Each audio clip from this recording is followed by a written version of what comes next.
हे मेरे क्लास 10 के वॉरियर्स, कैसे हो आप सभी लोग। उम्मीद करता हूँ आप सब बढ़िया होंगे और आपका जोश भी एकदम हाई होगा। और आपको क्लास 10th में अगर लाने हैं 90-95% तो जरूर से देखिएगा वॉरियर सीरीज। इस सीरीज में चल रहे हैं क्लास 10 स्टूडेंट्स के लिए साइंस के हर एक चैप्टर के डिटेल्ड वन शॉट। टारगेट सिर्फ इतना कि आपको जीरो से हीरो बनाना है और वो भी बेसिक से बोर्ड लेवल तक की तैयारी करा के। चाहिए इस चैप्टर के या बाकी किसी भी चैप्टर के नोट्स, प्रैक्टिस शीट, तो टेलीग्राम चैनल आपको ज्वाइन करना पड़ेगा, लिंक मैं डिस्क्रिप्शन में डाल दूंगा।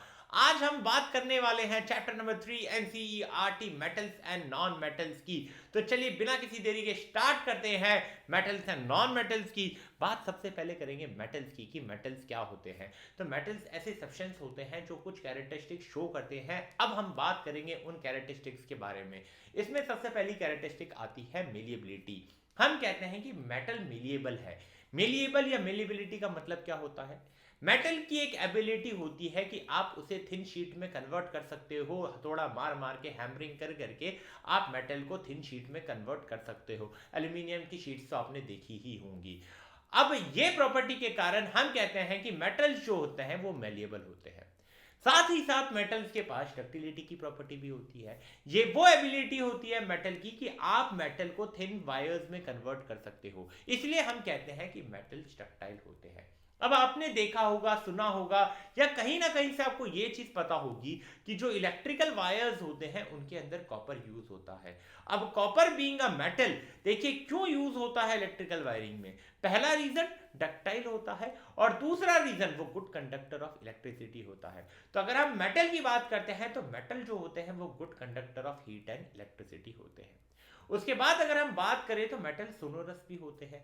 यानी कि अगर आपने कभी स्कूल में, मंदिर में देखा होगा तो घंटे होंगे। आजकल तो स्कूल में इलेक्ट्रिक बेल्स आ गई हैं, लेकिन पहले घंटे होते थे कि आप उसको बजाओ और दूर दूर तक आवाज उसकी जाती थी। तो मेटल के पास एक ऐसी एबिलिटी होती है जिसे सोनोरिटी कहा जाता है कि अगर आप उसे हिट करोगे तो वो रिंगिंग साउंड प्रोड्यूस करेगा। तो मेटल्स जो होते हैं जनरली सोनोरस भी होते हैं।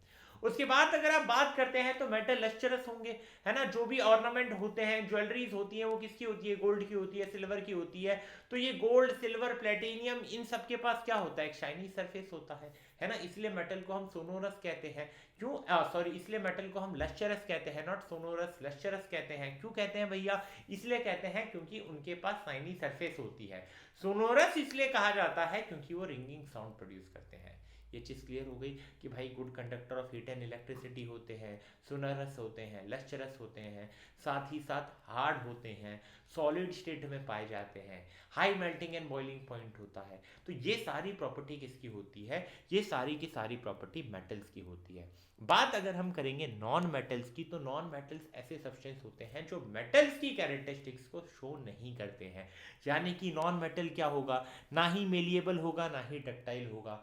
नॉन मेटल के पास शाइनी सरफेस भी नहीं होगी। नॉन मेटल जो होगा वो पुअर कंडक्टर होगा, चाहे वो हीट हो या फिर इलेक्ट्रिसिटी हो। नॉन मेटल जो होगा वो नॉन सोनोरस होगा। नॉन मेटल जो होगा वो सॉफ्ट भी होगा। कुछ एग्जांपल अगर आप देख लोगे तो कार्बन, सल्फर और आयोडीन हो जाएंगे। तो यहाँ तक मेटल, नॉन मेटल कवर हो चुका है।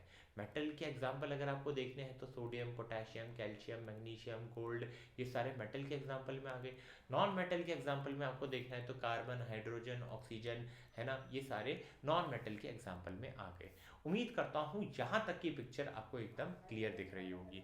अब बात करते हैं कुछ एक्सेप्शंस की। क्या मैंने कहा था कि मेटल सॉलिड स्टेट में पाए जाते हैं, बट मर्क्यूरी एक लौता ऐसा मेटल है जो कि रूम टेम्परेचर में क्या पाया जाता है, कौन से स्टेट में पाया जाता है, लिक्विड स्टेट में पाया जाता है।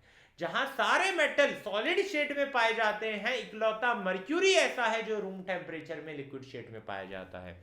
इसके बाद बात करते हैं नॉन मेटल आयोडीन की। आयोडीन लेक्चरस होता है। बात की गई थी बाकी नॉन मेटल्स के लिए कि उनके पास शाइनी सरफेस नहीं होती। Iodine being a non metal, उसके पास शाइनी सरफेस होती है। कार्बन का एक एलोट्रोप भी होता है और उस एलोट्रोप को डायमंड कहा जाता है जिसके पास शाइनी सरफेस होती है। है ना। और एक और एक्सेप्शन क्या हो जाएगा कि हमने कहा था कि नॉन मेटल जो होते हैं पुअर कंडक्टर ऑफ इलेक्ट्रिसिटी होते हैं, बट ग्रेफाइट जो कि कार्बन का एक और एलोट्रोप है वो तो गुड कंडक्टर ऑफ इलेक्ट्रिसिटी होता है। तो ये कुछ आ गए आपके एक्सेप्शन में। गैलियम एंड सीजियम हमने कहा था मेटल के पास high melting and boiling point होती है। Gallium and caesium being a metal, इनका जो melting point and boiling point होता है वो काफी क्या होता है, लो होता है। क्या ये पॉइंट्स क्लियर है? अगर ये पॉइंट्स क्लियर है तो कमेंट सेक्शन में यार एक बात हम सब तो बनता है ना। ये पॉइंट्स क्लियर है तो आप इंडिकेट कर दीजिए कि भैया क्लियर है। इसके बाद हम बात कर रहे होंगे केमिकल प्रॉपर्टीज किसकी, मेटल की केमिकल प्रॉपर्टीज में। यहां पर हम मेटल के 3 रिएक्शन देख रहे होंगे। मेटल का एयर के साथ यानी कि ऑक्सीजन के साथ रिएक्शन, मेटल का वाटर के साथ रिएक्शन, मेटल का एसिड के साथ रिएक्शन। स्टार्ट हम करेंगे मेटल के ऑक्सीजन के साथ रिएक्शन के। मेटल जब ऑक्सीजन के साथ रिएक्ट करते हैं, या मैं ऐसा कहूं कि अगर मैं मेटल को बर्न कर रहा हूं एयर में तो वो ऑक्सीजन के साथ कंबाइन होगा, रिएक्ट होगा, और जो कंपाउंड बनेगा उसे आप क्या कहोगे, मेटेलिक ऑक्साइड या फिर मेटल ऑक्साइड, है ना। मेटल जब भी ऑक्सीजन के साथ कंबाइन करेगा क्या मिलेगा, मेटल ऑक्साइड। सोडियम और पोटेशियम जब रिएक्ट करते हैं तो क्या बनता है, सोडियम ऑक्साइड मिलता है, पोटेशियम ऑक्साइड मिलता है। इनका नेचर क्या होता है, इनका नेचर बेसिक होता है। सोडियम मान लीजिए Na है सिंबल, O2 के साथ रिएक्ट करेगा सोडियम ऑक्साइड, यानी कि केमिकल फॉर्मूला Na2O होगा। ठीक है, पोटेशियम रिएक्ट करता है ऑक्सीजन के साथ, क्या मिलेगा, केमिकल फॉर्मूला K2O मिलेगा। इन दोनों का ही सोडियम ऑक्साइड हो गया या फिर पोटेशियम ऑक्साइड हो गया। नेचर की अगर आप बात करोगे तो बेसिक नेचर के होंगे। अब अगर आप बात करते हैं सोडियम एंड पोटेशियम की तो काफी ज्यादा रिएक्टिव मेटल होते हैं, रूम टेम्परेचर पे ही रिएक्ट कर लेते हैं और क्या बनाते हैं, बेसिक ऑक्साइड बनाते हैं। ये चीज क्लियर हो गई। अब अगर ये चीज क्लियर है तो एक और चीज क्लियर रख लीजिए कि रिएक्टिविटी के मामले में सोडियम और पोटेशियम की रिएक्टिविटी इतनी हाई होती है, इतनी हाई होती है, इनफैक्ट उनको आप ओपनली ऐसे एक्सपोज नहीं रख सकते। ठीक है, क्योंकि कहीं मॉइस्चर के कांटेक्ट में आ गया, एयर के कांटेक्ट में आ गया तो फायर कैच हो जाएगा, है ना। इसलिए आप उसको कैरोसिन में डिप करके रखते हैं ताकि कैरोसिन की जो लेयर होती है वो एक प्रोटेक्टिव लेयर की तरह काम करती है और प्रिवेंट करती है कि उसका रिएक्शन ना हो जाए किसी और सब्सटेंस के साथ, ऑक्सीजन के साथ, वाटर के साथ। इसलिए हम पोटेशियम और सोडियम मेटल को कैरोसिन के अंदर रखते हैं। क्या ये चीज क्लियर हो गई? अगर हम बात करेंगे मेटल ऑक्साइड की तो वो इनसॉल्युबल होते हैं, बट कुछ मेटल ऑक्साइड जैसे कि अगर आप बात करेंगे सोडियम के मेटल ऑक्साइड की या पोटेशियम के मेटल ऑक्साइड की तो वो वाटर में सॉल्युबल है, और वाटर में सॉल्युबल होकर वो क्या बनाते हैं, मेटल हाइड्रोक्साइड बनाते हैं। यहां से सीबीएसई क्वेश्चन पूछ लेता है।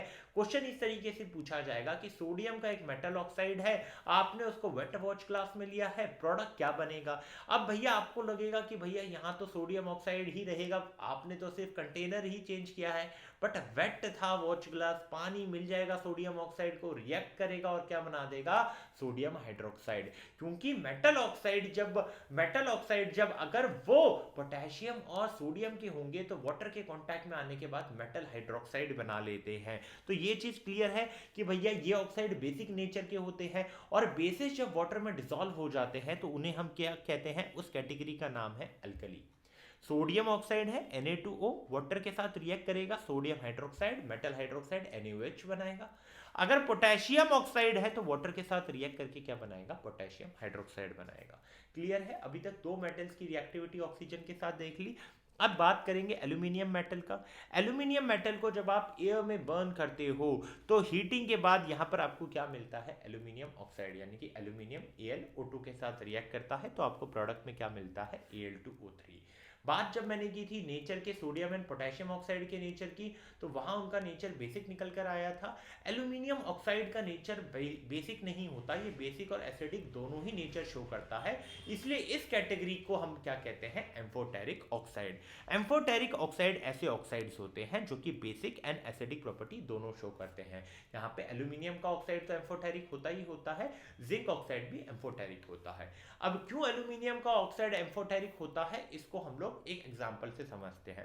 मान लीजिए एल्यूमिनियम का ऑक्साइड है Al2O3, रिएक्ट कर रहा है HCl के साथ। HCl बीइंग अ एसिड, तो एसिड के साथ जब ये रिएक्ट करेगा तो बेस की तरह एक्ट करेगा, है ना। अब मान लीजिए अगर एसिड एंड बेस का रिएक्शन हो रहा है तो सॉल्ट एंड वाटर मिलना चाहिए, AlCl3 सॉल्ट मिल रहा है और H2 वाटर मिल रहा है।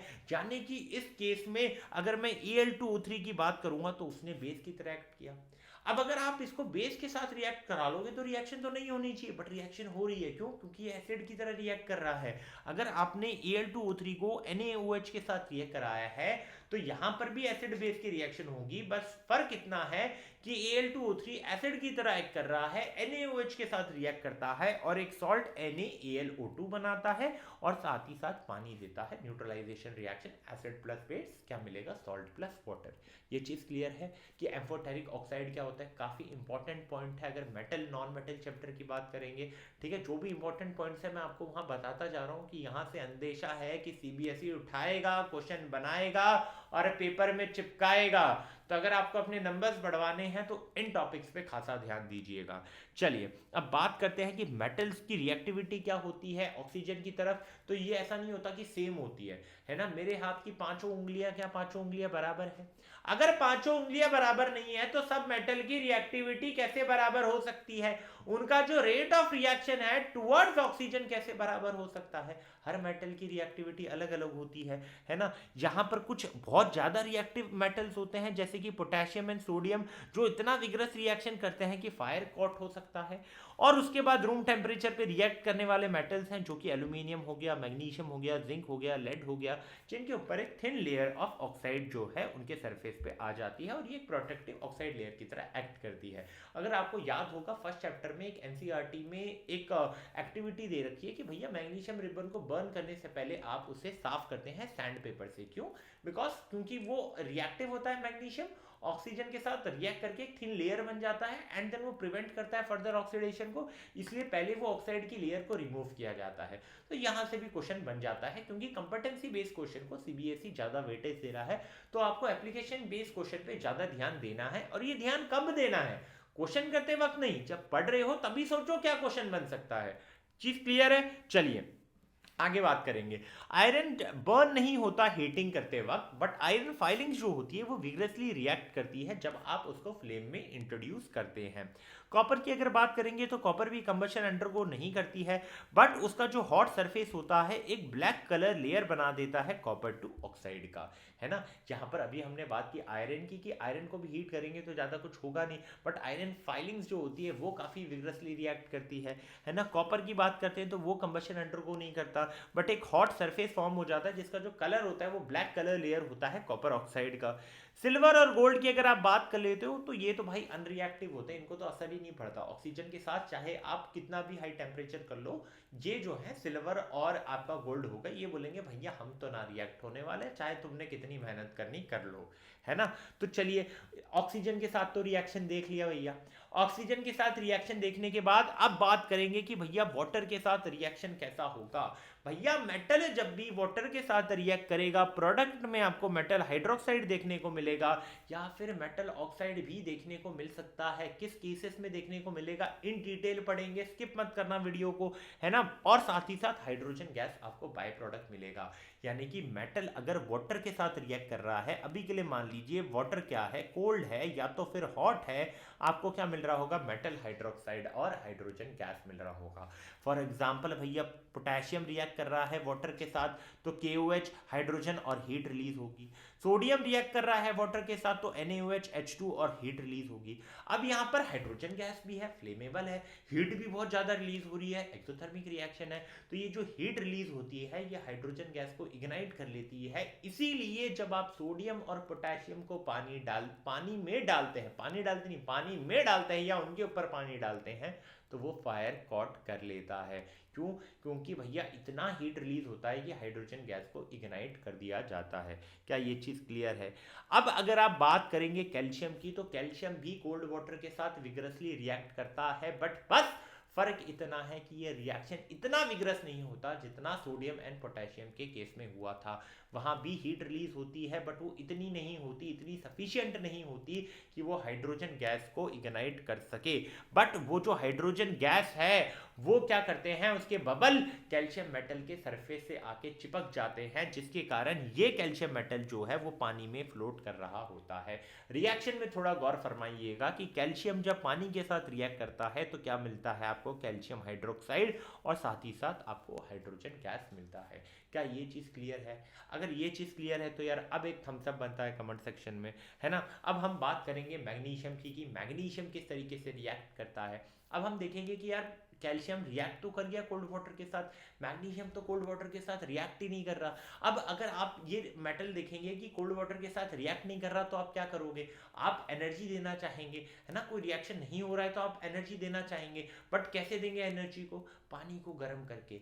अब आपने जब पानी को गर्म कर दिया है तो अब मैग्नीशियम हॉट वाटर के साथ रिएक्शन अंडरगो करेगा, और हॉट वाटर के साथ जब रिएक्शन होता है मैग्नीशियम का तो प्रोडक्ट में आपको मैग्नीशियम हाइड्रोक्साइड देखने को मिलता है और साथ ही साथ आपको हाइड्रोजन गैस देखने को मिलती है।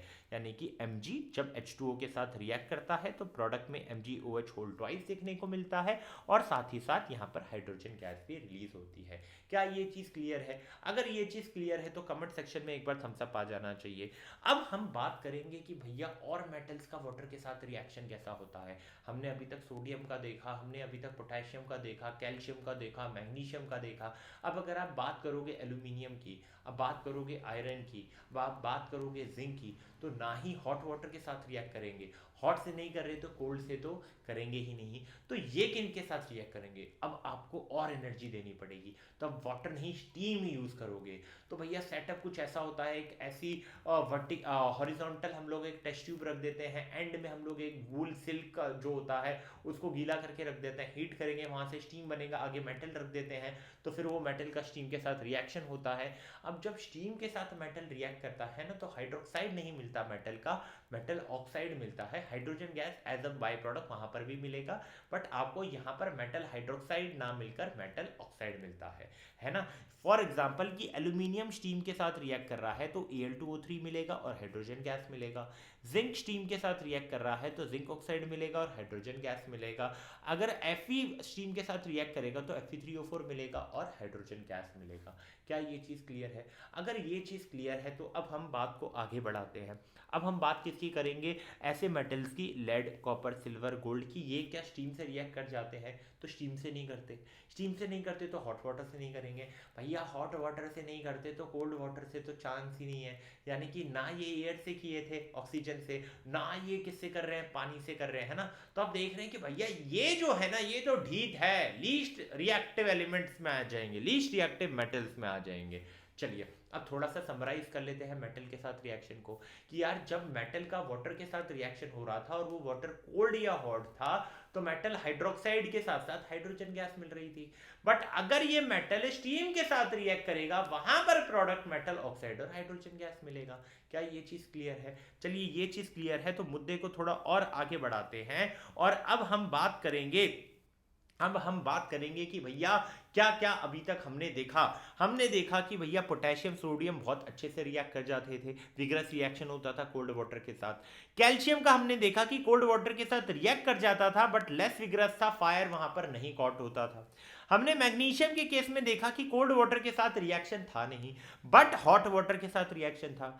एल्यूमिनियम, जिंक और आयरन स्टीम के साथ कर रहे थे, और बाकी ये जो रह गए ढीठ element, lead, copper, silver, gold, ये सब ना हॉट वाटर के साथ कर रहे थे, कोल्ड वाटर के साथ कर रहे थे, ना ही स्टीम के साथ रिएक्शन कर रहे थे। अगर ये चीज क्लियर है तो अब हम बात करेंगे कि मेटल का एसिड के साथ रिएक्शन कैसे होता है। बात करेंगे मेटल का जब डाइल्यूट एसिड के साथ रिएक्शन होता है तो वहां पर सॉल्ट और हाइड्रोजन गैस बनता है। हमने चैप्टर 1 में देखा, चैप्टर 2 में देखा कि यार मेटल का जब भी एसिड के साथ रिएक्शन होगा प्रोडक्ट में हमेशा सॉल्ट और हाइड्रोजन गैस ही देखने को मिलेगा आपको। मान लीजिए मेटल सोडियम है, भैया सोडियम तो वायलेंटली ही काम करता है, तो वायलेंट रिएक्शन हुआ डाइल्यूट HCl के साथ, आपको प्रोडक्ट मिलेगा एक सॉल्ट और साथ ही साथ हाइड्रोजन गैस। सॉल्ट यानी कि NaCl बनेगा इस केस में, और हाइड्रोजन गैस रिलीज हो रही होगी। अगर मैग्नीशियम आपने लिया है ऐसा मेटल, वहां पर भी काफी रैपिड रिएक्शन देखने को मिलेगी HCl के साथ। सॉल्ट इस केस में आपको MgCl2 मिलेगा और साथ ही साथ यहां पर आपको हाइड्रोजन गैस इवॉल्व होता हुआ दिखेगा। अब अगर मान लीजिए कि यहां पर हुआ क्या, मान लीजिए यहां पर हुआ क्या, यहां पर ये हुआ मेरे बंधु कि जो एसिड था उसके हाइड्रोजन को डिस्प्लेस किया गया और वो क्या मिला वहां से प्रोडक्ट मिला हाइड्रोजन गैस और सॉल्ट। अगर आपका मेटल एसिड में से हाइड्रोजन डिस्प्लेस कर पाता है तो रिएक्शन होगी, तो हाइड्रोजन से जो ज्यादा रिएक्टिव होंगे वो डिस्प्लेस कर पाएंगे। हाइड्रोजन से जो कम रिएक्टिव होंगे वो डिस्प्लेस नहीं कर पाएंगे। तो ये लेड, कॉपर है ना, कॉपर हो गया, गोल्ड हो गया, सिल्वर हो गया, प्लेटिनम हो गया, ये सारे जो है हाइड्रोजन को एसिड से डिस्प्लेस नहीं कर पाएंगे, वहां पे रिएक्शन नहीं होगी। जो रिएक्टिव है वही डिस्प्लेस कर पाएंगे, वहीं पे रिएक्शन होगी, वहीं पे हाइड्रोजन गैस देखने को मिलेगा। क्या ये चीज़ क्लियर है? क्लियर है तो आगे बढ़ते हैं। चलिए भैया अब बात क्या करेंगे कि मेटल भैया अगर नाइट्रिक एसिड के साथ रिएक्ट करता है तो क्या होगा। सर आपने ही तो बताया कि एसिड के साथ रिएक्ट करेगा सॉल्ट और हाइड्रोजन गैस मिलेगा। नहीं भैया, नाइट्रिक एसिड स्पेशल केस है। स्पेशल केस क्यों है? क्योंकि नाइट्रिक एसिड ठहरा strong oxidizing agent. Strong oxidizing agent क्या करेगा? दूसरों को ऑक्सीडाइज करेगा और खुद रिड्यूस हो जाएगा। तो भैया जो हाइड्रोजन गैस बन रहा था उसको ऑक्सीडाइज करके वाटर बना दिया और खुद भैया रिड्यूस हो गया नाइट्रोजन ऑक्साइड में, है ना। तो यहां आप देखोगे कि जिंक जब नाइट्रिक एसिड के साथ रिएक्ट करता है तो आपको जिंक नाइट्रेट मिलता है, NO मिलता है और साथ ही साथ पानी मिलता है। जो H2 मिलना चाहिए था ऑक्सीडाइज होके वाटर बन गया और आपका जो यहाँ पर नाइट्रिक एसिड था वो खुद रिड्यूस होके नाइट्रोजन ऑक्साइड यानी कि NO बना रहा है। क्या ये चीज क्लियर है?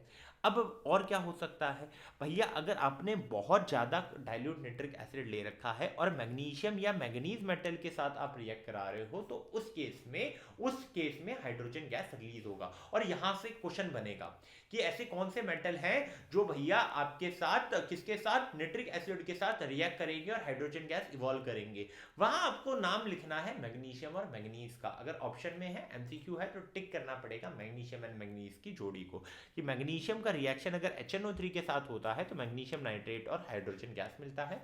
मैग्नीज के केस में भी हाइड्रोजन गैस मिल रहा होगा। उस केस में आपका जो नाइट्रिक एसिड होगा वो काफी डाइल्यूट होगा, उसके कारण वो काफी वीक हो जाता है ऑक्सीडाइजिंग एजेंट। ठीक है, वीक ऑक्सीडाइजिंग एजेंट हो जाता है और उसकी औकात से बाहर हो जाता है कि वो भैया हाइड्रोजन को वाटर में ऑक्सीडाइज कर सके, है ना। सबकी अपनी अपनी औकात होती है काम करने की, तो इस केस में उनकी नहीं हुई होगी, है ना। इसलिए मैग्नीशियम और मैंगनीज के केस में आपको हाइड्रोजन गैस मिल जाता है। ठीक है, ये चीज क्लियर है। चलिए अब डिस्कशन को आगे बढ़ाते हैं और बात करते हैं कि किसी मेटल को आप किसी दूसरे मेटल के सॉल्ट सॉल्यूशन में रखेंगे तो क्या होगा। चैप्टर 1 में डिस्प्लेसमेंट रिएक्शन हमने पढ़ा था। डिस्प्लेसमेंट रिएक्शन में हमने ये देखा था कि अगर जिस मेटल को हम दूसरे मेटल के सॉल्ट सॉल्यूशन में रख रहे हैं वो मेटल अगर हाईली रिएक्टिव होगा तो दूसरे मेटल को उसके सॉल्ट सॉल्यूशन से डिस्प्लेस कर देगा। यहां पर मान लीजिए कि आपका सॉल्यूशन क्या है, कॉपर सल्फेट का, और मेटल आप क्या डाल रहे हैं, मान लीजिए आपने मेटल डाला है Fe का। ठीक है, Fe का मेटल डाला है। अगर आप Fe का मेटल डालते हो, Fe क्या करेगा, कॉपर सल्फेट में से कॉपर को डिस्प्लेस कर देगा और क्या बनाएगा, FeSO4, यानी कि रिएक्शन क्या हो जाएगा, Fe प्लस CuSO4, आपको क्या मिलेगा, FeSO4 मिलेगा और साथ ही साथ आपको कॉपर डिपॉजिट होता हुआ मिलेगा। कॉपर कहाँ आपको मिलेगा, जो भी आपकी आयरन की नेल होगी उसके ऊपर। अब यहाँ पर सॉल्यूशन का कलर भी चेंज होगा, क्यों, क्योंकि पहले तो भैया कॉपर सल्फेट था तो कलर क्या था, ब्लू, बट फिर जिस तरीके से आयरन ने डिस्प्लेस किया, आयरन सल्फेट बना, आयरन सल्फेट ग्रीन कलर का होगा, रिएक्शन के बाद आपको ग्रीन कलर मिलेगा। मान लीजिए आयरन ना होकर जिंक होता तो भैया ब्लू से कलर किस में चेंज हो जाता, ब्लू से कलर चेंज हो जाता कलरलेस में। क्यों, क्योंकि जिंक सल्फेट क्या होता है, कलरलेस होता है। यहाँ पर एक चीज आपको ध्यान में रखनी है कि जो भी मेटल की स्ट्रिप आप डिप कर रहे हो उसमें कॉपर आपको दोनों ही केसेस में कॉपर की कोटिंग वहां पर उस डिप मेटल में दिखेगी। जो डिप पार्ट है वहां पर कॉपर की कोटिंग आ जाएगी। क्यों, क्योंकि कॉपर डिस्प्लेस हुआ और जाकर मेटल पे चिपक गया। ये चीज क्लियर हो चुकी है ना। अब ये कैसे पता चलेगा कि कोई मेटल दूसरे मेटल को उसके सॉल्ट सॉल्यूशन में डिस्प्लेस कर पाएगा या नहीं, उसके लिए आपको पता होनी चाहिए रिएक्टिविटी सीरीज। रिएक्टिविटी सीरीज क्या है, ये एक ऐसी सीरीज है जहां पर आपने मेटल्स को अरेंज कर रखा है in decreasing order of their reactivity. आप टॉप टू बॉटम जाओगे तो उनकी रिएक्टिविटी जो है वो कम होती जाएगी। यहां अगर आप देखोगे पोटेशियम एंड सोडियम जो है वो टॉप पे विराजमान है, यानी कि ये क्या इंडिकेट कर रहा है कि इनकी रिएक्टिविटी सबसे ज्यादा हाई है। और सबसे कम किसकी है, सबसे कम है सिल्वर और गोल्ड की, क्योंकि ये बॉटम में विराजमान है। ठीक है, यहां पर ये देखिए आपका रेफरेंस पे हाइड्रोजन आ गया, इससे ऊपर वाले हाइड्रोजन से रिएक्टिव होंगे, इससे नीचे वाले हाइड्रोजन से लेस रिएक्टिव होंगे। क्या ये चीज क्लियर है?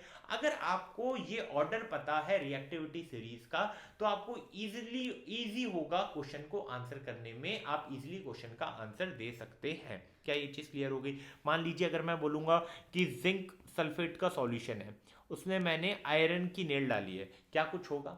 तो यहां पर आप सीधा सीधा लिखेंगे नो रिएक्शन। क्यों? अगर मैं इसको रेफर करूंगा, जिंक ज्यादा रिएक्टिव है, जिंक ज्यादा रिएक्टिव है, आयरन कम रिएक्टिव है, तो आयरन डिस्प्लेस नहीं कर पाएगा, है ना, जिंक को जिंक सल्फेट में से, तो वो जिंक सल्फेट का जिंक सल्फेट ही रहेगा, वहां कोई रिएक्शन नहीं होगी। क्या ये चीज क्लियर है? क्या ये चीज क्लियर है?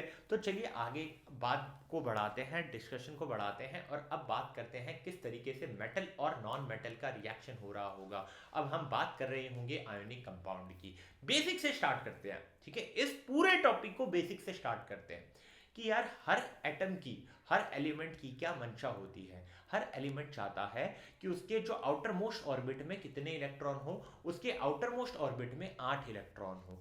सभी एलिमेंट्स के आउटर मोस्ट ऑर्बिट में 8 होते नहीं है, कुछ के होते हैं, हीलियम के 2 होते हैं, आप नियॉन के देखेंगे तो उसके हैं, आर्गन में है, ज़ेनॉन में है, तो ये सारे क्या है, इनके पास नोबल गैस कॉन्फ़िगरेशन है। और बाकी एलिमेंट भी चाहते हैं कि अगर स्टेबल होना है तो हमें भी यही अचीव करना पड़ेगा। आउटर मोस्ट शेल में 8 होते नहीं है, करना चाहते हैं, तो करना चाहते हैं तो उसके लिए तीन तरीके हैं। क्या? पहला, आप इलेक्ट्रॉन लूज कर सकते हो एक या एक से ज़्यादा, है ना, आप इलेक्ट्रॉन गेन कर सकते हो एक या एक से ज़्यादा, और आप क्या कर सकते हो, इलेक्ट्रॉन को शेयर कर सकते हो, है ना। चाहे आप इलेक्ट्रॉन मांग लो किसी से, चाहे आप इलेक्ट्रॉन दे दो किसी को, चाहे आप इलेक्ट्रॉन शेयर कर लो किसी के साथ, इन तीनों ही कैटेगरी में क्या होगा, आप नोबल गैस इलेक्ट्रॉनिक कन्फिगरेशन या नोबल गैस इलेक्ट्रॉनिक अरेंजमेंट को अचीव कर पाएंगे। अब डिस्कशन करते हैं मेटल्स की।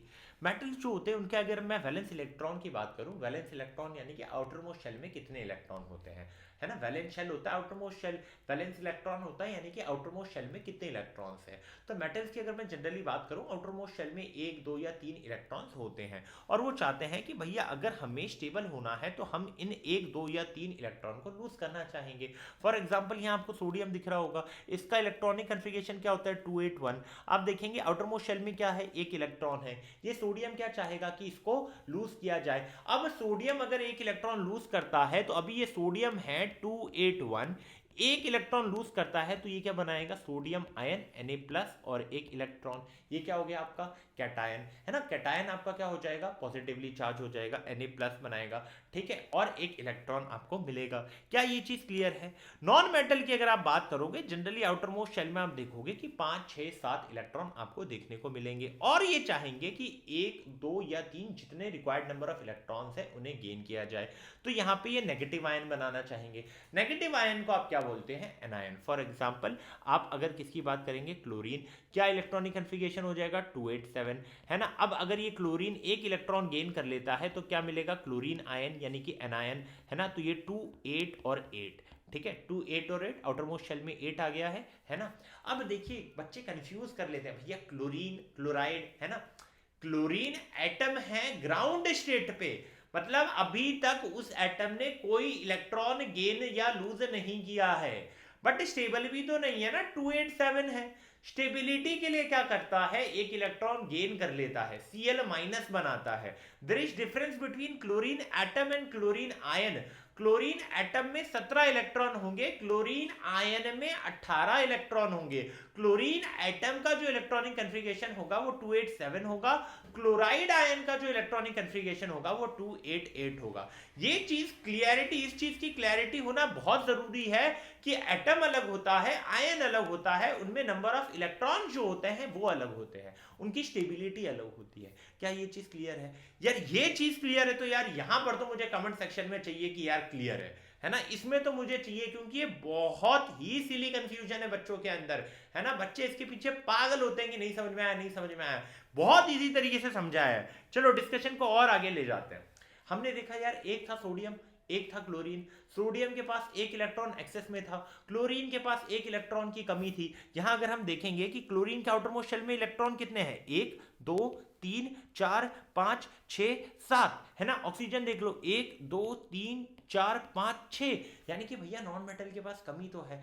क्लोरीन को, अभी स्पेसिफिकली क्लोरीन को पकड़ो, क्लोरीन के पास 1 की कमी थी। सोडियम देखा था उसके पास 1 एक्सेस में था, है ना। अब हमने ये देखा कि अगर भैया सोडियम को noble gas electronic configuration achieve करना है तो वो क्या चाहेगा, अपने 1 इलेक्ट्रॉन को ट्रांसफर कर दे, किसको, क्लोरीन को। उसने बोला भैया मेरे पास 1 की कमी है, सोडियम बोला भैया मेरे पास ये तो एक्स्ट्रा पड़ा हुआ है, तू ही ले जा, है ना, तो मेरा भी क्या होगा, उद्धार हो जाएगा। अब इसको समझिए, आपके पास एक जूतों का शेल्फ है ना, आपके पास एक जूता एक्स्ट्रा पड़ रहा है, शेल्फ में जगह ही नहीं है, और दूसरे बंदे के पास जूता ही नहीं है, तो आपने क्या किया, अपना जूता उसको दे दिया, है ना। यही सोडियम ने किया कि अपना एक एक्स्ट्रा इलेक्ट्रॉन जो उसके लिए बोझ बन रहा था उसने क्लोरीन को दे दिया, और क्लोरीन के लिए वो वरदान साबित हुआ। तो सोडियम ने लूज करके कौन सा आयन बनाया, cation, positively charge ion Na+।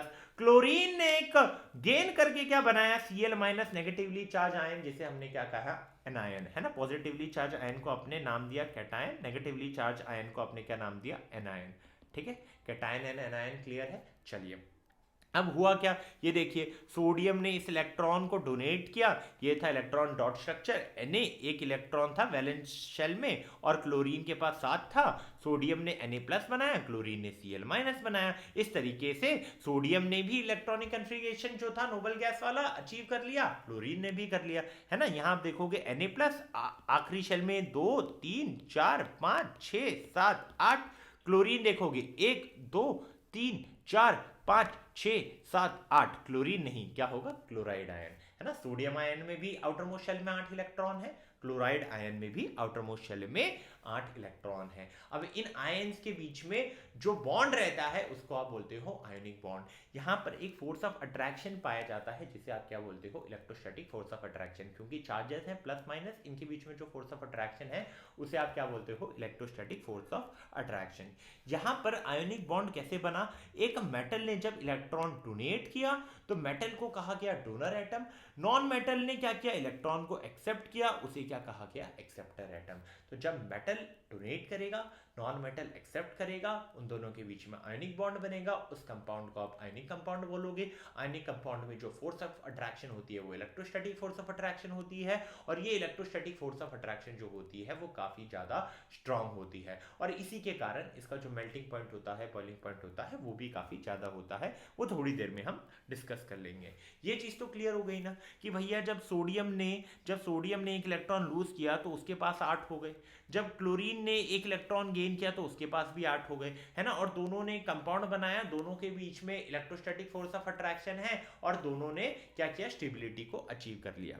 ठीक है, अब अगर मैं सॉलिड स्टेट में बात करूंगा, सॉलिड स्टेट में अगर मैं स्ट्रक्चर की बात करूंगा NaCl की, तो हर सोडियम आयन, अगर ये रेड छोटी वाली बॉल सोडियम आयन है तो हर सोडियम आयन 6 क्लोराइड आयन से सराउंड होगा। सिमिलरली हर क्लोराइड आयन भी 6 सोडियम आयन से सराउंड होगा, है ना। NaCl से बताया है कि एक यूनिट में एक सोडियम का आयन होगा और एक क्लोरीन का आयन होगा, है ना। मैं H2O बोलता हूं तो वो तो यही है कि H2 एक कंपाउंड है, 2 हाइड्रोजन है, एक ऑक्सीजन है। NaCl बोल रहा है यानी कि ऐसा नहीं कि एक ही Na+ है और एक ही Cl- है, भैया वो पूरा 3D क्रिस्टल है ना। एक Na+ 6 Cl- से सराउंड है, एक Cl- 6 Na+ से सराउंड है, एक यूनिट में एक Na+ और एक Cl- है, इसीलिए हमने सिर्फ एक फॉर्मूला यूनिट दे रखा है कि वो NaCl है।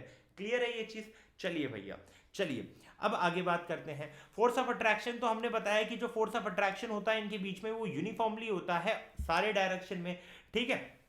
बट डिस्पाइट इन सब के बावजूद सोडियम आयन जो है, हर एक सोडियम आयन वो स्पेसिफिकली बॉन्डेड रहता है एक क्लोराइड आयन के, और मैं वाइस वर्सा बोल सकता हूं कि भैया एक सोडियम आयन का स्पेसिफिकली बॉन्ड है क्लोराइड आयन के साथ, और क्लोराइड का सोडियम आयन के साथ, और वहां पे क्या बन जाता है, NaCl बन जाता है। क्या ये चीज क्लियर है। अब अगर ये चीज क्लियर है तो हमें ये भी क्लियर होना चाहिए कि सोडियम क्लोराइड में Na+ और Cl- आइसोलेटेड नहीं रहते, वो एकदम लार्ज एग्रीगेटेड रहते हैं। लार्ज एग्रीगेटेड आयंस एकदम से जुड़ के रहते हैं, जिनमें equal number of positive ion cation रहते हैं और equal number of negative ion anion रहते हैं। यानी कि NaCl की बात कर रहा हूं, जितने Na+ होंगे उतने ही Cl- वहां पर होंगे, तभी ये NaCl कंपाउंड जो है उसका जो क्रिस्टल है वो एग्जिस्ट कर रहा होगा।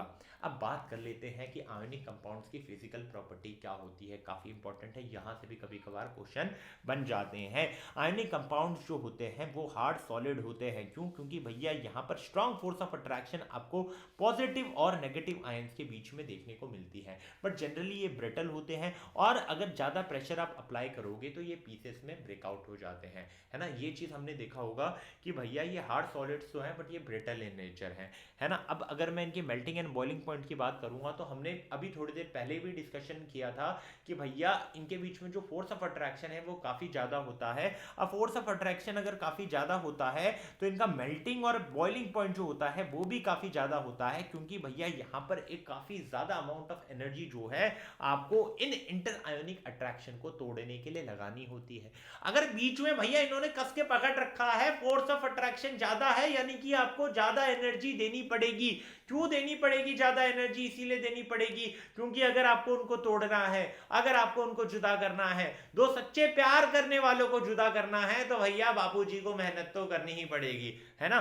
चलिए भैया आगे बात करते हैं सॉल्युबिलिटी की। सॉल्युबिलिटी की अगर मैं बात करता हूं तो यार ये सॉल्युबल होते हैं वाटर में, बट कैरोसिन हो गया, पेट्रोल हो गया, इन सब में सॉल्युबल नहीं होते हैं। थोड़ा सा हार्ड वर्ड अगर मैं यूज करूं जिसको मैं इन डिटेल कोवलेंट कंपाउंड से पढ़ाऊंगा नेक्स्ट चैप्टर 4th चैप्टर में पढ़ाऊंगा भैया। जो आयनिक कंपाउंड्स होते हैं ना वो पोलर सॉल्वेंट में डिसॉल्व कर जाते हैं, नॉन पोलर सॉल्वेंट में डिसॉल्व नहीं करते। पोलर सॉल्वेंट में H2O याद रख लो, नॉन पोलर सॉल्वेंट में आप कैरोसिन और ऑयल को अभी अपने दिमाग में रख लो कि भैया जो नमक है ना, नमक की अगर बात करता हूँ टेबल सॉल्ट जो घर में यूज करते हैं भैया, पानी में मिलाओगे तो मिल जाता है, कभी पेट्रोल में मिला के देखना नहीं मिलेगा, है ना। पानी में सॉल्युबल हो जाता है और किस में सॉल्युबल नहीं हो पाता? कैरोसिन में सॉल्युबल नहीं होता। पानी में तो जैसे ही मिलाओगे वो टूट जाएगा आयंस में, Na+ और Cl- में। ये चीज क्लियर है। और क्योंकि वो आयंस में टूट जाता है इसीलिए वो क्या करता है, क्योंकि वो आयंस में टूट गया इसीलिए वो एक्वा सॉल्यूशन या मोल्टन शेड में इलेक्ट्रिसिटी कंडक्ट कर देता है। आयनिक कंपाउंड्स की अगर बात करते हैं तो वो एक्वा स्टेट और मोल्टन स्टेट में इलेक्ट्रिसिटी कंडक्ट करेंगे, बट वो सॉलिड स्टेट में नहीं करेंगे। मोल्टन स्टेट क्या होता है? खाली नमक लिया, उसको इतना हीट किया, इतना हीट किया कि वो पूरा का पूरा सॉलिड किसमें कन्वर्ट हो गया? लिक्विड में हो गया, पूरा का पूरा मेल्ट हो गया, है ना। एक्स्ट्रा कोई आपने उसमें पानी डाला नहीं, तो वो मोल्टन फॉर्म होता है। ये चीज़ क्लियर हो गई कि भैया आयोनिक कंपाउंड सॉलिड स्टेट में कभी भी इलेक्ट्रिसिटी कंडक्ट नहीं करेंगे। रीजन बीइंग कि वहां पर आयंस है ही नहीं, आयंस एब्सेंट है। बट वो एक्वस फॉर्म में, यानी कि अगर वाटर एज अ सॉल्वेंट है तो वो इलेक्ट्रिसिटी कंडक्ट करेंगे अगर आपने उनको पानी में मिला रखा है, या अगर वो मोल्टन शेड में होंगे तो वो इलेक्ट्रिसिटी कंडक्ट कर रहे होंगे। क्या ये चीज क्लियर है? अगर ये चीज क्लियर है तो यहां तक आयोनिक कंपाउंड खत्म हो चुका है। अब तक हमने काफी चीजें खत्म कर ली यार, मेटल्स खत्म कर लिया, नॉन मेटल्स खत्म कर लिया, उनकी फिजिकल प्रॉपर्टीज खत्म कर ली, एक्सेप्शंस को खत्म कर लिया, फिर केमिकल प्रॉपर्टीज जो थी मेटल्स की उनको कवर आउट कर लिया, फिर मेटल नॉन मेटल के बीच में जो कंपाउंड बन रहा था आयोनिक कंपाउंड उनको भी खत्म कर लिया। अब एक लास्ट सेपरेट टॉपिक जो बचा है वो है ऑकरेंस ऑफ मेटल। इसके बाद थोड़ा सा आपको कोरोजन के बारे में पढ़ना होगा एंड ये चैप्टर यहाँ पर खत्म हो जाएगा।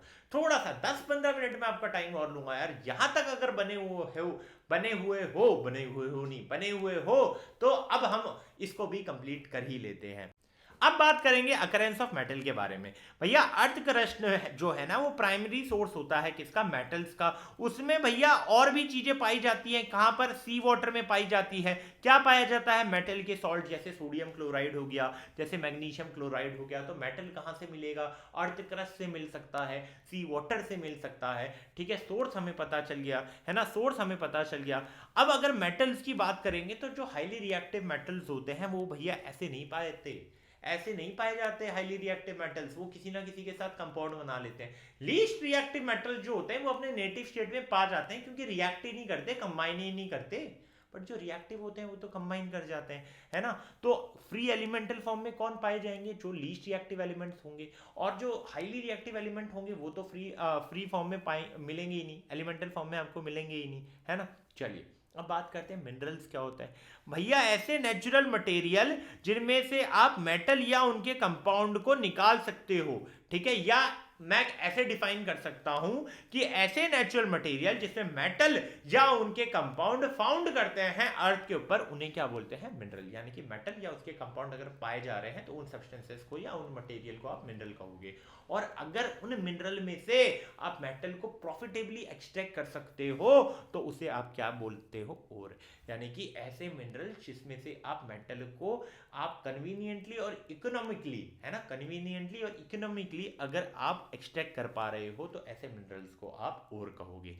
अब तक मिनरल और ओर क्लियर है। मिनरल और ओर क्लियर है तो अब हम बात करेंगे एक्सट्रैक्शन ऑफ मेटल क्या है। भैया एक पूरा ऐसा प्रोसेस जहां पर हम मेटल को उसके ओर में से निकाल रहे हैं उसे एक्सट्रैक्शन कहा जाता है। मेटलर्जी क्या होती है? मेटलर्जी एक सेट ऑफ मेथड्स को कहा जाता है जो कि हम कब यूज करते हैं, जब हमें मेटल को एक्सट्रैक्ट करना होता है उसके ओर से और उसको रिफाइन करना होता है ताकि हम मेटल बना सके जो कि सूटेबल हो बहुत सारे एप्लीकेशंस के लिए, है ना। हमें आयरन यूज करना होता है, कंस्ट्रक्शंस में यूज करना होता है, ब्रिजेस में यूज करना होता है, तो भैया आयरन एक्सट्रैक्ट तो करना पड़ेगा। आयरन एक्सट्रैक्ट करने के लिए जो पूरा सेट ऑफ मेथड होता है उसे मेटलर्जी कहा जाता है, इंक्लूडिंग द रिफाइनिंग पार्ट। क्या ये चीज क्लियर है? चलिए अब बात कर लेते हैं एक्सट्रैक्शन ऑफ ओर की। यहाँ पे 3 मेजर स्टेप इन्वॉल्व है। पहला कंसेंट्रेशन ऑफ ओर, दूसरा ओर को आप किस में कन्वर्ट करते हो, कंसेंट्रेटेड ओर को मेटल में, तीसरा आप क्या करते हो, रिफाइन करते हो किसको, इम्प्योर मेटल को। ये तीनों स्टेप देख लेते हैं। सबसे पहले कंसेंट्रेशन ऑफ ओर की बात करते हैं। और जो है भैया उसमें होती है मेटल के साथ साथ अनवांटेड इंप्योरिटीज जैसे कि सैंड हो गया, रॉक हो गया, और इन इम्प्योरिटीज को या अनवांटेड मटेरियल्स को क्या कहा जाता है, गैंग कहा जाता है।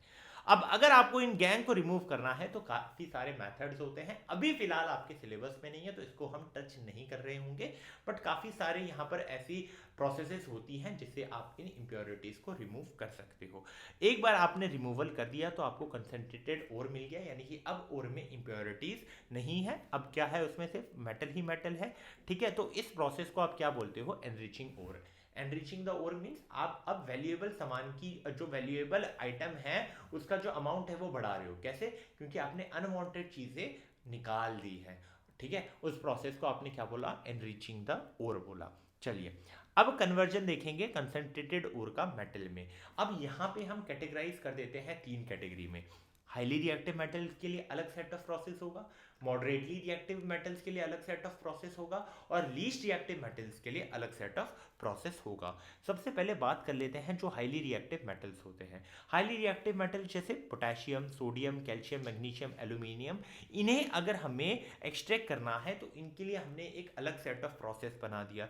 यहां पर हम क्या करेंगे, यहां पर जो इनकी ऑक्साइड होती है, किसकी, पोटेशियम की, सोडियम की, कैल्शियम की, मैग्नीशियम की, ये काफ़ी स्टेबल होती है और कॉमन ऐसे बेसिक जो रिड्यूसिंग एजेंट होते हैं उनको हम यूज़ नहीं कर सकते। कार्बन को अगर मैं यूज़ करना चाहूँ कि भैया ये हाईली रिएक्टिव मेटल के ऑक्साइड है, इनसे मुझे मेटल मिल जाए, तो मैं कार्बन यूज़ कर लेता हूँ कि भैया कार्बन क्या करेगा, as a reducing agent act करेगा कि उनको रिड्यूस करेगा और खुद ऑक्सीडाइज हो जाएगा। तो ऐसा नहीं होगा भैया, कार्बन से तो नहीं होगा। क्यों?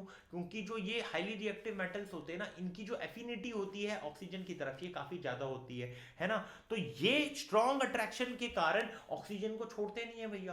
तो अब इन ऑक्सीडाइजिंग एजेंट, इन रिड्यूसिंग एजेंट से तो काम नहीं चलेगा, है ना, कार्बन से तो काम नहीं चलेगा। फिर आपने क्या किया भैया, अब इन हाईली रिएक्टिव मेटल्स को अगर एक्सट्रैक्ट करना है तो आपने क्या यूज किया, आपने प्रोसेस यूज की, आपने इनके मोल्टेन क्लोराइड का क्या कर दिया, इलेक्ट्रोलिटिक रिडक्शन कर दिया। अब इस इलेक्ट्रोलिटिक रिडक्शन में आपने इनका जो मोल्टन क्लोराइड था उसमें क्या पास कर दी, इलेक्ट्रिक करंट पास कर दी। इस प्रोसेस को हम क्या बोलते हैं, इलेक्ट्रोलिसिस, यानी कि करंट की मदद से तोड़ना, है ना। प्रोसेस क्या थी कि हाईली रिएक्टिव मेटल थे, उनका एक सॉल्यूशन था मोल्टन क्लोराइड सॉल्यूशन, जैसे कि यहाँ पर हमने लिया है मोल्टन NaCl, मान लीजिए आपने NaCl लिया है, यहाँ पर Na+ है, Cl- है, ठीक है। अब ये आयंस में टूटेगा Na+, Cl-। अब Na+ जो है बीइंग Na+ क्या होगा, Na+ आपका अट्रैक्ट होगा, Na+ क्या है, पॉजिटिव है। अब ये किसकी तरफ अट्रैक्ट होगा, नेगेटिव इलेक्ट्रोड की तरफ। नेगेटिव इलेक्ट्रोड यानी कि कैथोड की तरफ अट्रैक्ट होगा, और वहां पर उसको क्या करेगा, वो एक इलेक्ट्रॉन ले लेगा और हमें क्या मिलेगा, सोडियम मिलेगा। क्यों? क्योंकि उसने एक इलेक्ट्रॉन एक्सेप्ट किया, सोडियम आयन रिड्यूस होकर सोडियम बना रहा है। 2 टर्मिनल्स है, यहाँ पे आप देखोगे एक पॉजिटिव टर्मिनल होगा, एक नेगेटिव टर्मिनल होगा। अंदर आयन क्या होंगे, Na+ और Cl-। Na+ पॉजिटिव है तो अट्रैक्ट किसकी तरफ होगा, सिंपल सी बात है, नेगेटिव की तरफ, है ना। Opposite charges attract each other, या unlike charges attract each other. Na+ जाएगा नेगेटिव यानी कि कैथोड वाले टर्मिनल पे चिपकेगा, वहां एक इलेक्ट्रॉन आएगा, Na+ लेगा, क्या बनाएगा, सोडियम बनाएगा, मुझे सोडियम मिल गया। एनोड में क्या रिएक्शन हो रहा होगा, एनोड में क्या रिएक्शन हो रहा होगा भैया, एनोड में क्या रिएक्शन हो रहा होगा, एनोड में नेगेटिव जो क्लोराइड आयन है वो पॉजिटिव इलेक्ट्रोड यानी कि एनोड की तरफ अट्रैक्ट होगा, तो Cl माइनस फट से जाएगा पॉजिटिव टर्मिनल की तरफ, वहां पे वो क्या करेगा, एक इलेक्ट्रॉन लूज करेगा, है ना। सिमिलरली वहां एक और Cl माइनस आएगा, वो भी लूज करेगा, और वो क्या, दोनों Cl क्या बना लेंगे आपस में, Cl2 बना लेंगे, और आपको क्लोरीन गैस और ये दो इलेक्ट्रॉन मिलेंगे। और ये दो इलेक्ट्रॉन घूम के इधर ही आएंगे, और वही कैथोड में जो ion, metal ion, sodium ion accept कर रहा था ना, वो ये वही इलेक्ट्रॉन थे जो यहां से आउटर सर्किट से घूम के आ रहे हैं। चीज क्लियर है, ये चीज क्लियर है। चलिए भैया, कैसे हमने हाईली रिएक्टिव एलिमेंट्स को एक्सट्रैक्ट किया उनके क्लोराइड से, ये चीज क्लियर हो चुकी है। चलिए, अगर ये चीज क्लियर हो चुकी है तो अब बात कर लेते हैं मॉडरेटली रिएक्टिव मेटल्स की, कि मॉडरेटली रिएक्टिव मेटल्स जैसे कि जिंक हो गया, आयरन हो गया, टिन हो गया, लेड हो गया, कॉपर हो गया, इनको भैया कैसे निकालोगे।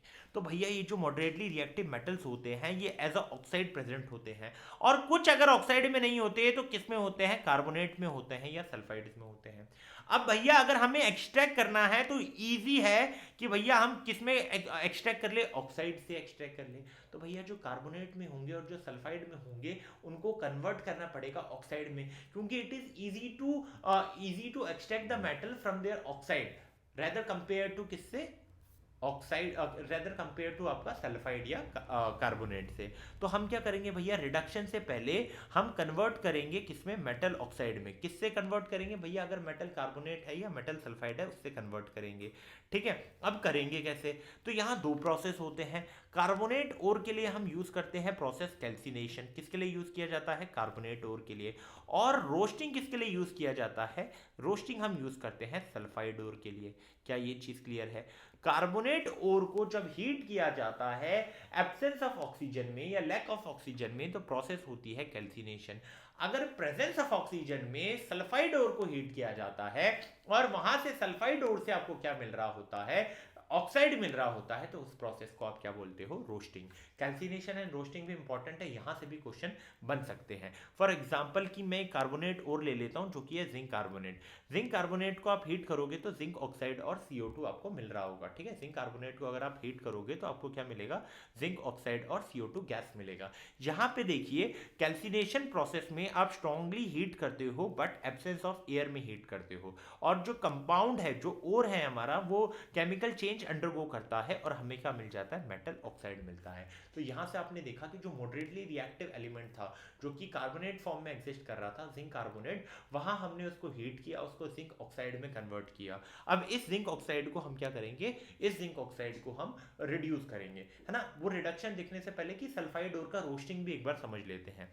फॉर एग्जाम्पल आपके पास जिंक सल्फाइड है ना। सल्फाइड ओर के लिए कौन सा प्रोसेस यूज हो रहा था, रोस्टिंग। रोस्टिंग में हम ओर को क्या कर रहे थे, ऑक्सीजन की प्रेजेंस में हीट कर रहे थे। यहाँ पे जो केमिकल चेंज हुआ उसके बाद आपको क्या मिलेगा, जिंक ऑक्साइड और साथ ही साथ SO2 गैस मिलेगी। कैल्सिनेशन में CO2 मिल रही थी, रोस्टिंग में SO2 मिलेगी। ये चीज क्लियर हो गई है। चलिए अब बात कर लेते हैं रिडक्शन की, कि जो कार्बोनेट्स और सल्फाइड से उनको ऑक्साइड में कन्वर्ट तो कर दिया, अब इन ऑक्साइड का रिडक्शन कैसे करेंगे, है ना। अब ये रिडक्शन करने के लिए मैंने रिड्यूसिंग एजेंट यूज करना है, वो मैं कार्बन को कर लूंगा। तो जिंक ऑक्साइड है, रिडक्शन होगा, रिडक्शन यानी कि removal of oxygen, zinc oxide से जिंक मिल जाएगा। अगर भैया इसका रिडक्शन हो रहा है ना, इसका रिडक्शन हो रहा है और ये रिड्यूसिंग एजेंट है, तो रिड्यूसिंग एजेंट का क्या होगा, ऑक्सीडेशन होगा। कार्बन से मुझे क्या मिलेगा, कार्बन मोनोऑक्साइड मिलेगा। क्या ये चीज क्लियर है, रिडक्शन का प्रोसेस भी क्लियर है। चलिए ये क्लियर है, तो अब आगे बढ़ते हैं। अब बात ये है कि भैया आप एल्यूमिनियम को भी as a reducing agent use कर सकते हो, है ना। अगर आपको मेटल को एक्सट्रैक्ट करना है उसके ऑक्साइड से, तो कार्बन की जगह आप एल्यूमिनियम को भी ले सकते हो। अगर कार्बन से काम नहीं चल रहा तो आप एल्यूमिनियम को ले लो। एल्यूमिनियम क्योंकि रिएक्टिव है तो वो डिस्प्लेस कर देगा मेटल को, है ना, डिस्प्लेस कर देगा। ठीक है, as a reactive metal can displace a less reactive metal from its oxide. तो होगा क्या कि भैया मान लीजिए MnO2 है, मान लीजिए MnO2 है, एल्यूमिनियम उसके साथ है। एल्यूमिनियम क्या करेगा, मैग्नीज से ज्यादा रिएक्टिव है, तो भैया उसको उसके कंपाउंड से निकालेगा और वो खुद एल्यूमिनियम के साथ ऑक्साइड बना लेगा, Al2O3, और आपको आपका जो मेटल है वो मिल गया, है ना। आप या तो कार्बन यूज कर लो रिडक्शन के लिए, है ना। आपको क्या करना है, ऑक्साइड से मेटल ही तो निकालना है ना, रिड्यूस ही तो करना है ना, रिड्यूसिंग एजेंट ही तो चाहिए ना। तो अगर कार्बन से काम नहीं बन रहा तो किससे काम बनाओगे, एल्यूमिनियम से काम बनाओगे। क्यों, क्योंकि एल्यूमिनियम की जो एफिनिटी है, एफिनिटी का मतलब अट्रैक्शन टुवर्ड्स ऑक्सीजन, एल्यूमिनियम की जो एफिनिटी है, अट्रैक्शन है ऑक्सीजन की तरफ, वो ज्यादा है एज कंपेयर टू मैग्नीज। क्यों, क्योंकि एल्यूमिनियम ज्यादा रिएक्टिव है। ये तो हमने पहले भी देखा था, ये तो हमने रिएक्टिविटी सीरीज में भी देखा था, है ना। तो ये चीज तो समझ में आ गई कि रिडक्शन हम किस तरीके से कर रहे होंगे। अब यहां पर एक और इंपॉर्टेंट रिएक्शन की हम बात कर रहे होंगे, जो कि होगा थर्मिट रिएक्शन। थर्मिट रिएक्शन में क्या होगा, रिडक्शन होगा मेटल ऑक्साइड का, उससे क्या बन रहे होंगे, मेटल, और क्या यूज कर रहे होंगे आप, एल्यूमिनियम पाउडर, जो कि अभी मैंने आपको बताया। इस प्रोसेस को बोलते हैं थर्मिट रिएक्शन, और ये प्रोसेस काफी हाईली एक्सोथर्मिक होती है भैया। रेलवे ट्रैक्स वहां पे ये यूज होता है, यहां से एप्लीकेशन बेस्ड क्वेश्चन बन सकता है। रिएक्शन की इक्वेशन क्या है भैया, Fe2O3, है ना, आयरन ऑक्साइड। अब एल्यूमिनियम के साथ करोगे तो आपको आयरन मिल जाएगा और साथ ही साथ आपको एल्यूमिनियम ऑक्साइड मिलेगी, और बहुत अमाउंट ऑफ हीट यहाँ पर रिलीज हो रहा होगा। क्या थर्मिट रिएक्शन क्लियर है कि मेटल ऑक्साइड से मेटल चाहिए, aluminium as a reducing agent use कर रहे हो, तो ये रिएक्शन जो कहलाएगी थर्मिट रिएक्शन कहलाएगी, काफी ज्यादा एक्सोथर्मिक होती है। क्लियर है, क्लियर है। चलिए अब बात करेंगे लेस रिएक्टिव मेटल को आप कैसे एक्सट्रैक्ट कर रहे हो। कॉपर हो गया, मर्क्यूरी हो गया, तो कॉपर मर्क्यूरी के लिए डायरेक्टली आप क्या करोगे, जो लोअर रिएक्टिविटी वाले होंगे, जैसे मर्क्यूरी हो गया, कॉपर हो गया, है ना, जो बॉटम में प्रेजेंट होते हैं रिएक्टिविटी सीरीज के, इनको सिर्फ आप इनके ऑक्साइड को हीट कर दो तो ही इनका रिडक्शन हो जाएगा। फॉर एग्जाम्पल HgS है, ठीक है, रोस्टिंग किया तो आपको क्या मिला, HgO मिला, है ना। HgS जो है मर्क्यूरिक सल्फाइड जो होगा, उसको अगर आप रोस्टिंग करोगे तो आपको मर्क्यूरिक ऑक्साइड मिल जाएगा। अब इस मर्क्यूरिक ऑक्साइड को आप डायरेक्टली अगर हीट कर दोगे तो ही आपको मर्क्यूरी मिल जाएगा। आपको यहाँ पर रिड्यूसिंग एजेंट यूज करने की कोई जरूरत नहीं है। आपने क्या किया, रोस्टिंग प्रोसेस से सल्फाइड से ऑक्साइड बनाया, ऑक्साइड के बाद उस जो ऑक्साइड को आप डायरेक्टली भी हीट करोगे तो भी आपको क्या मिल जाएगा, आपका मेटल एज इट इज मिल जाएगा। यहाँ पर कोई रिड्यूसिंग एजेंट यूज करने की जरूरत नहीं है ना। ये चीज क्लियर हो गई। अब बात करेंगे कि रिफाइनिंग, है ना, एक्सट्रैक्शन वाला पार्ट क्लियर हो गया है। अब इंपॉर्टेंट मुद्दा है कि जो मेटल मुझे अब मिला है मेटल ऑक्साइड से रिडक्शन करने के बाद, वो प्योर तो नहीं है ना। रिफाइनिंग करनी पड़ेगी, प्योरिफिकेशन करना पड़ेगा, और ये जो प्योरिफिकेशन का प्रोसेस होता है, जहां हम इम्प्योर मेटल से प्योर मेटल बनाते हैं, उसी को तो रिफाइनिंग का नाम दिया गया है ना। जहां पे प्रोसेस हम क्या यूज करेंगे, इलेक्ट्रोलाइटिक रिफाइनिंग। अब इलेक्ट्रोलाइटिक रिफाइनिंग काफी इंपॉर्टेंट और क्रूशियल टेक्निक है हमें प्योरीफाई करने का। किसको प्योरीफाई करने का, हमें नहीं, मेटल को प्योरीफाई करने का। कौन सा मेटल, इम्प्योर मेटल, ठीक है। और भैया यहाँ काफी सारे मेटल्स को आप प्योरीफाई कर सकते हो, कॉपर हो गया, जिंक, टिन, लेड, क्रोमियम, निकल, सिल्वर, गोल्ड, इन सभी को इस प्रोसेस से आप क्या कर सकते हो, रिफाइन कर सकते हो, है ना। अब रिफाइनिंग करने के लिए होता क्या है, प्रोसेस को समझ लीजिए, यहां से भी आ सकता है क्वेश्चन। प्रोसेस में आप क्या करते हो, एक थिक ब्लॉक ले लेते हो, जो भी आपका इम्प्योर मेटल होता है उसको आप एनोड पे ले लेते हो, उसका एक थिक मेटल ले लेते हो, और उसको पॉजिटिव टर्मिनल, क्योंकि एनोड पॉजिटिव टर्मिनल होता है ना, उसको क्या करते हो, पॉजिटिव टर्मिनल पे कनेक्ट कर देते हो। यानी कि एनोड पे आपने नेगेटिव ले लिया है, सॉरी, एनोड पे आपने इम्प्योर मेटल का एक मोटा सा ब्लॉक ले लिया है, और कैथोड पे आपने प्योर मेटल की एक थिन स्ट्रिप ले ली है, वो कैथोड की तरह एक्ट कर रहा है, और आपने यहां पर कनेक्शन कर दिया है, ठीक है। अब आपने क्या इलेक्ट्रोलाइट क्या ले रखा है, मतलब सॉल्यूशन क्या ले रखा है, इलेक्ट्रोलाइट को आप रेफर कर सकते हो कि आपने सॉल्यूशन क्या ले रखा है। तो सॉल्यूशन आप लोगे कोई भी उसी मेटल का कोई भी वाटर सॉल्युबल सॉल्ट, है ना। मान लीजिए अगर मैं आयरन कॉपर को कर रहा हूं तो मैं सॉल्यूशन कॉपर सल्फेट का ले लूंगा, है ना। मैं निकल को कर रहा हूं तो मैं निकल का कोई सॉल्ट सॉल्यूशन ले लूंगा। तो जिस भी मेटल को प्योरीफाई कर रहा हूं उसका कोई सॉल्ट सॉल्यूशन ले लूंगा,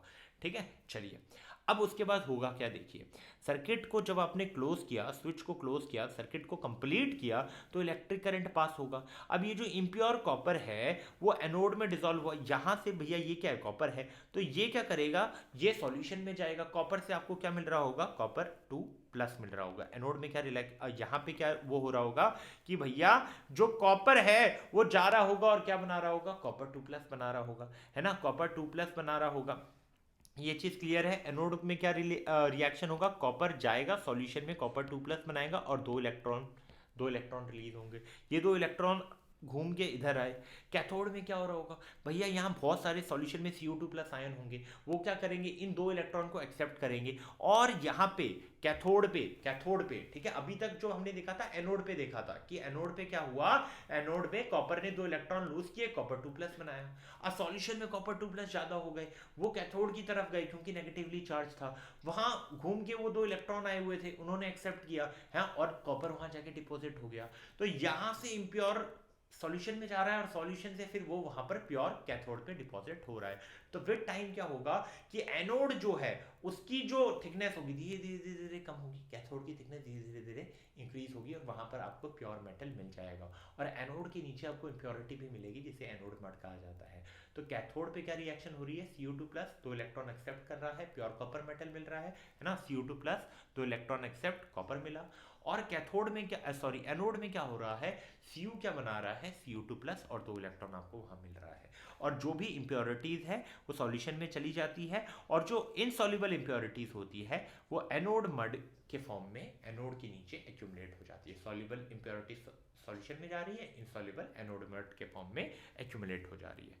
क्लियर है, ये है भैया पूरा लेखा जोखा, है ना, पूरा लेखा जोखा, इसका स्क्रीनशॉट ले लो, जो भी अब तक हमने पढ़ा ना उसकी समरी है, ये फ्लो चार्ट रिवीजन में आपके लिए संजीवनी का काम करेगा कि भैया अगर कंसंट्रेटेड और जो है हाईली रिएक्टिव का है तो उसके लिए क्या प्रोसेस होगा, मीडियम रिएक्टिव का है तो क्या प्रोसेस है, लीस्ट रिएक्टिव है तो क्या प्रोसेस है ना, अब तक की चीज़ें क्लियर है। तो अब हम आ गए हैं भैया, अब थोड़ा सा मुझे पता है कि मोटिवेशन लेवल ना खत्म सा हो गया होगा, अब थोड़ा सा थकान लग रही होगी, 5 मिनट का सेशन और बाकी है, 5 मिनट गिन के ले लो, 5 मिनट है, थोड़ा सा यहाँ तक आ गए तो आगे तक देखो, है ना। कोरोजन की बात करते हैं कि कोरोजन क्या होता है। कोरोजन को समझो यार एक ऐसा प्रोसेस जिसमें मेटल खराब हो रहा है, क्यों खराब हो रहा है यार, ऑक्सीजन के कांटेक्ट में आ रहा होगा, मॉइस्चर के कांटेक्ट में आ रहा होगा, या हाईली रिएक्टिव एसिड्स के कांटेक्ट में आ रहा होगा, है ना, कोरोसिव लिक्विड्स के कांटेक्ट में आ रहा होगा, जिसके कारण मेटल डेटोरिएट हो रहा होगा। तो मेटल का जो ये डेटोरिएशन वाला प्रोसेस है, मेटल का जो ये डिस्ट्रक्शन वाला प्रोसेस है, जहां मेटल खराब हो रहा होता है, उसको क्या बोलते हैं, कोरोजन। आयरन के कोरोजन को रस्टिंग कहा जाता है। आपने देखा होगा आयरन के ऑब्जेक्ट में एक रेडिश ब्राउन कलर की ऑक्साइड लेयर आपको देखने को मिली होगी, कोई भी आयरन का ऑब्जेक्ट हो, गाड़ी देख लो, ब्रिज देख लो, ताला देख लो, है ना, या आपकी जो रेलिंग्स होती हैं लोहे की, साइकिल देख लो आप अपनी, सब में वो रेडिश ब्राउन कलर की, आपकी चेन देख लो यार, बार बार ल्यूब्रिकेशन करना पड़ता है ना, तो वो सब इसलिए होता है ताकि वहां पर रश ना हो जाए, है ना, रश ना आ जाए। ये रश क्या करता है, उसे धीरे धीरे धीरे धीरे खोखला किया जाता है, डेटोरिएट करता जाता है। कोरोजन क्या होता है, आई गेस ये चीज़ तो आपको क्लियर हो चुका होगा, है ना। अब आयरन के कोरोजन को रस्टिंग कहते हैं, और वहां पर ऑक्साइड कौन सा बनता है, रेड ब्राउन कलर की ऑक्साइड लेयर बनती है, प्रोसेस रस्टिंग हो गई। कॉपर के केस में भाई ग्रीन कलर फॉर्म होता है, आपने देखा होगा कि जो कॉपर के यूटेंसिल्स होंगे वहां पर ग्रीन कलर की oxide layer, sorry oxide layer नहीं होती, वहां पे ग्रीन कलर की लेयर बन रही होती है जो कि कॉपर कार्बोनेट की होती है ना। और सिल्वर के केस में वो सिल्वर सल्फाइड की होती है ना, Ag2S की वो कोटिंग होती है, जिसके कारण वो सिल्वर जो होता है, सिल्वर के अगर आप देखोगे सिल्वर के सिक्के हो गए, या सिल्वर के जो बर्तन हो गए, या सिल्वर के कोई ऑर्नामेंट्स हो गए, विद टाइम क्या होता है, विद टाइम भैया उसमें एक ब्लैक कलर की कोटिंग होती है, टार्निशिंग ऑफ सिल्वर कहते हैं, है ना, क्योंकि एयर में क्या प्रेजेंट होता है, हाइड्रोजन सल्फाइड H2S, है ना, वो रिएक्ट कर जाता है, और वो धीरे धीरे धीरे धीरे सिल्वर के साथ रिएक्ट करता है, और वो H2S सिल्वर के साथ रिएक्ट करके क्या बना देता है, Ag2S बना देता है। यहां तक कोरोजन वाला पार्ट भी समाप्त हो चुका है। मैंने आपको बोला था फर्स्ट चैप्टर में कि इन डिटेल आयरन की जो रस्टिंग है, कंडीशन क्या होनी चाहिए, वो हम लोग पढ़ेंगे चैप्टर नंबर 3। अब आखिरी फेज में आ चुके हैं, गिन के 4-5 मिनट लगेंगे यहाँ से आपके। मान लीजिए आपने 3 टेस्ट ट्यूब लिया है, test tube A, test tube B, test tube C. Test tube A में आपने क्या किया है, आपने पानी में आयरन नेल को रख दिया है। टेस्ट ट्यूब बी में आपने हॉट वाटर लिया है, उसके ऊपर आपने ऑयल रख दिया है। और टेस्ट ट्यूब सी में आपने क्या ले लिया है, कैल्शियम क्लोराइड ले लिया है, ठीक है, नाइट्रस कैल्शियम क्लोराइड ले लिया है, जो कि मॉइस्चर को अब्सॉर्ब कर लेता है।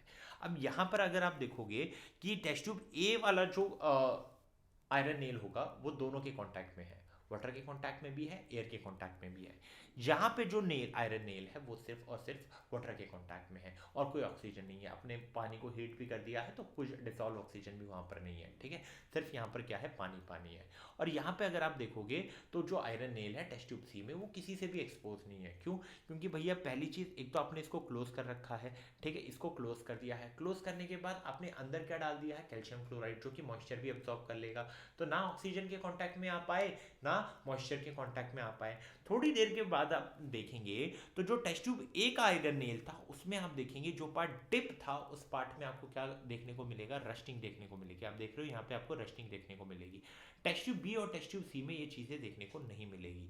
तो इससे आप एक चीज़ क्या समझ सकते हो, इससे आप एक चीज़ ये समझ सकते हो कि रस्टिंग ऑफ आयरन के लिए जो नेसेसरी कंडीशन होती है वो दोनों का प्रेजेंस होता है, चाहे वो मॉइस्चर हो चाहे वो प्रेजेंस ऑफ ऑक्सीजन हो।